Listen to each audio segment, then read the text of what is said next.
Andhra Pradesh deputy CM Pawan Kalyan Telangana ప్రజలకు క్షమాపణలు చెప్పిన తర్వాతే హైదరాబాద్లో నవనిర్మాణ సభ పెట్టుకోవాలని పొన్నం ప్రభాకర్ డిమాండ్ చేశారు. తెలంగాణ అస్తిత్వం, ఆత్మగౌరవం దెబ్బతీసేలా మాట్లాడిన పవన్ కళ్యాణ్ బీజేపీ ఎజెండా మోస్తున్నారని ఆరోపించారు. తెలంగాణ ఆవిర్భావ దినోత్సవం రోజున ఇక్కడే ఎందుకు సభ పెడుతున్నారో చెప్పాలన్నారు. తెలంగాణలో రెచ్చగొట్టేటువంటి విద్వేషపూరితమైన వ్యాఖ్యలు మాట్లాడడం ద్వారా తెలంగాణ వాతావరణాన్ని కలుషితం చేయాలి అనేటువంటి రేటు ఫిక్స్ చేసుకొని భారతీయ జనతా పార్టీ తోటి తెలంగాణలో ఈ నటన స్టార్ట్ చేసిండు.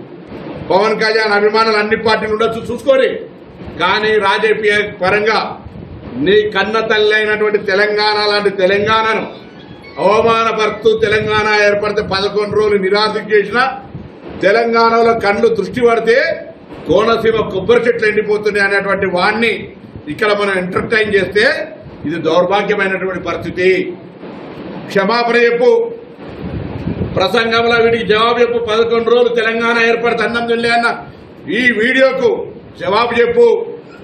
తెలంగాణ ప్రజల ఆత్మగౌరవానికి విఘాతం కలిగించిన ఆయనే తెలంగాణ ఆవిర్భావ దినోత్సవంలో రైట్, ఇది ఒక ప్రజల ఆకాంక్ష, తెలంగాణ రాష్ట్ర అభివృద్ధికి మేము కూడా సహకరిస్తాడు పర్లే, కానీ మరి ఈ నవనిర్మాణ సభను పెడతాడు. పోయి గుజరాత్లో పెడతలేవు, పక్కన కేరళలో పెడతలేవు, పక్క తమిళనాడు పెడతలేవు.